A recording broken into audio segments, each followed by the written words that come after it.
Travis, coming to you from Collector Haven, and we're going to be giving you another comic book review. This week, we decided to pick a fan favorite of ours, Battle Beasts. Battle Beasts was written by Bobby Gurnau, and art was done by Valerio Schiti. Maybe that's his name? I don't know if it's pronounced correctly or not, but it's a great thing to read. Battle Beasts is actually one of the books. This actually came out as an Ashcan a couple, let's see, 2-3 months ago now, and it was just a preview, obviously, because that's what an Ashcan is, and it only gives you a part of the story, and then when you really get into the next half of the book, it changes completely what you think it's going to be originally from the Ashcan. Now, you can tell on the front cover, that is in fact a giant eagle. That is a walrus. That is a mountain goat. The walrus does have legs, just let it go. He does have hands, he's holding a giant sword, just let it go. When you first look at this, you think, okay, this is going to be like something, it's going to be along the lines of something like Battle Beast from Transformers, or not, Beast Wars, sorry. Beast Wars from Transformers back, you know, it's going to be for little kids, it's not going to be a book I want to read. This book is badass, with a lot of blood. These guys here are on a different planet, obviously. This planet is run by creatures like these guys. They've got snakes, they've got lizards, they've got tarantulas, and they're all hugely overgrown, and they're all wearing armor and have swords, and they kill each other. Really awesome book. And the artwork is actually pretty cool. Like, when you're reading it, you are kind of like, wow, that's a lot of blood for this style of artwork. Like, you can tell, it's very cartoony. Like, you want it to be a cartoon. You almost think, wow, this is definitely going to be some kids movie. And you think, okay, they're going to fight, but it's going to be just like Transformers. Nobody ever dies, really. You know, like the TV show anyway. And completely different. Like, you read the first half, you get into the second half, these Battle Beasts are searching for this item. This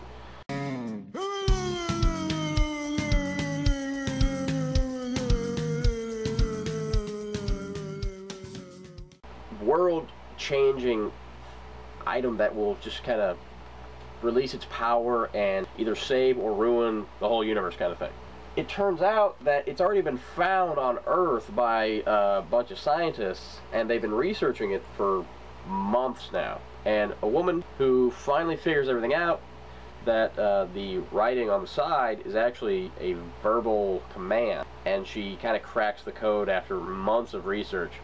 She says this phrase that she believes is what has been decoded on the armor, and this thing just transforms into these, like, you can see they're like these giant silver gauntlets. Her boss goes completely insane and just grabs him up and runs into his lab. At that point, on the other planet with the Battle Beasts, they've been having a bit of a civil war, and they get into their spaceship, and they have spaceships. The Eagle does fly it, which makes most sense. And they fly off into this wormhole-esque kind of thing, and they end up in Earth's atmosphere. So they all kind of crash land on Earth right around where the gauntlets have been activated. The woman researcher scientist that figured out the code is frantically trying to find her brother, who apparently is in high school still, is what it seems. She's looking for him, He's gone off to find a mallet. He's obviously the comic relief in this book. Obviously. She's going to be the one that takes things seriously, the big sister. He's the little jerk who is the comedic relief who's going to get saved by the walrus, kind of thing.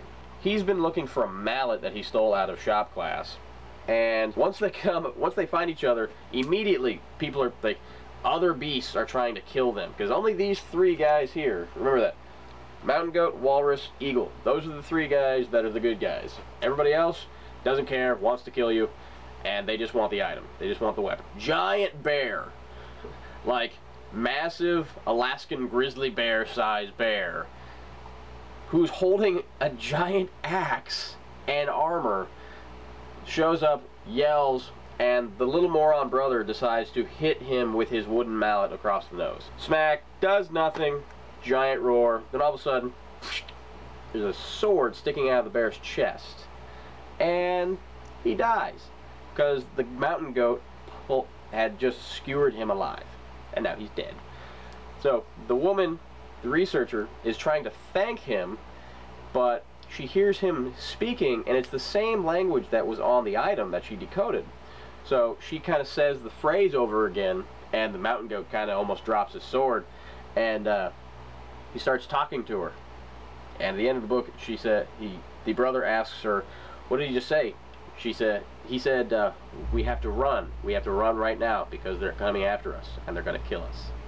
And that's the end of the book, with these three guys trying to protect those two, brother and sister, from being killed by everyone. It's one of those reads where it's like you're not expecting it to be anywhere near as good as it is, but it's an awesome read once you get it. Like, you get hooked after page 2. Like, you start reading, it's like, oh, this is really good. And then the writing is actually really well done too. And the words in it are sometimes in another language. These guys don't speak English. It's not like some books that will have just like Zatanna, they'll do the reverse speech, and in some characters they'll just have it translated from an actual language. It's total gibberish. You just don't know what the language is. It's absolute gibberish. The woman who translated the item can roughly translate what's being said, but it's one of those things where I'm hoping that issue 2, somewhere on their spaceship, they have a universal translator that they can just put on headsets or earphones or something like that. Just go on Google Translate, do something. Just because it gets very annoying. Like, even just 2 panels is like, oh, she's explaining what he said. Okay, well, that can get really old really fast. So I'm hoping they don't pull that for too long. I could probably give it one more issue, but at the end of the issue, they need to have a universal translator. They need to be understanding each other. I'm actually very excited to be reading the second issue coming out soon. It's a good book. I suggest everybody come and get it. I would definitely give this at least an 8 out of 10.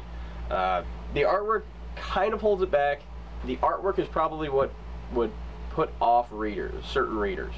Like, the cover looks awesome. Like, how do you pass that up? That's an awesome cover. Problem is, starting off, it feels like you're going to be reading a PG movie. PG-13 all the way. And it's just like, there's blood, there's death, there's giant bears being stabbed by mountain goats. And it really works well, but the transition between where the battle beasts are to when they start drawing Earth is so complete. The landscapes are completely different that it actually, you flip the page and you're reading, and then you see Earth and the woman decoding this item, and you're just kind of like, I actually went back a page and reread some stuff. It's just kind of like, it wasn't bad, it was just kind of like, it was unexpected because I had read the Ashcan the month prior. But it's definitely a good read. I would suggest picking it up. It's one of those books that if you're just getting into comics, it's a fairly simple story to follow. It's going to be one of those where it's just, you can tell that there's going to be a lot of humor involved with the action. Because obviously the mountain goat, he's the leader, so he's going to be the one that's the super serious, and they're going to get along most with the older sister researcher, because she's going to be the super serious one. Then they've got, you know, the walrus and the younger brother. Those guys have got to be the comedic sidekicks. And then you have an eagle who has swords. So it's just like, where do you go wrong with an eagle with giant talons on his feet and then wielding swords as he's flying through the air? You just don't go wrong with that. I would definitely back this issue. If you're wanting to get this, I would strongly advise it. If you're hesitant, just because of things you've heard about other people, don't listen to them, listen to me. That has been our comic book review for this week. This is Battle Beasts. I'm Travis, and oh, by the way, it's from IDW. IDW mostly does like Transformers. They've been doing Ghostbusters. They've been doing a lot of stuff like that. Lately, though, it seems like they're coming out with a lot more really good like starter issues. Like Battle Beast came out. There's a few other ones that came out. We might be doing reviews on them soon. But it's just kind of like surprising that IDW keeps bringing out these new stories, new issues that start off and they're actually working really well. So I'm actually kind of excited to see more come from IDW now. I'm Travis. We're here at Collector Haven. So that was our comic book review, and we will see you next time. See ya.